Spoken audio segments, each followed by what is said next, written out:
Deja, thank you. This morning, we want to get you caught up on breaking news from overnight. Police say 3 people were shot in a parking lot outside a bowling alley in Kansas City. KSHB 41 News reporter Charlie Keegan joins us live from the Ward Parkway bowling alley there where this happened. Charlie, good morning. Bring us up to speed on exactly how this investigation is going.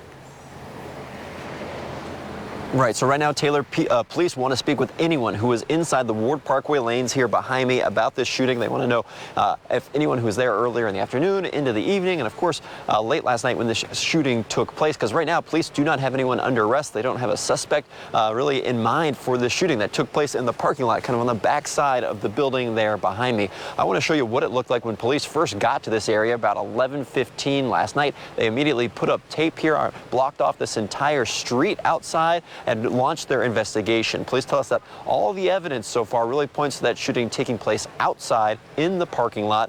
They say 3 people were shot. All 3 of those people are now in the hospital, and detectives are really working on finding out what led to that shooting. What was it like in those moments before the shooting took place? We asked police if they have any indication whether the people involved in the shooting were inside the bowling alley ahead of that time. Here's what they told us.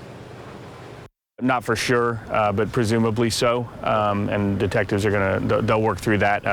They'll determine with business owners or, through camera footage or things like that. They'll make sure of that one way or the other.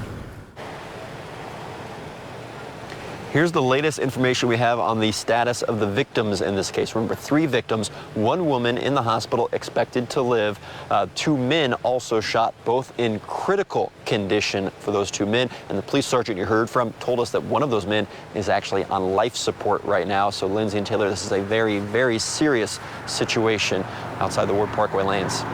Charlie, I know a couple of questions for you. First, you said you had a chance to catch up with the owner who wasn't there last night but came in to try to help police investigate. Did he say, were they able to see anything on their surveillance cameras they have there?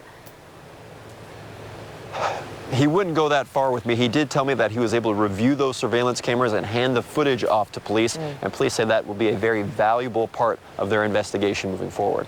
Also, I know, Charlie, you've been looking into maybe how often police are in that area. Yeah. Right, we wanted to look at some context here about the situation. The Ward Parkway Center shopping mall is right across the street here, so the police are in this general neighborhood a lot with, petty shoplifting and car break-ins, property crimes like that. Specifically to Ward Parkway lanes, this is the 3rd time they've been here this year, once for a car break-in in the parking lot and once for a domestic violence-related incident.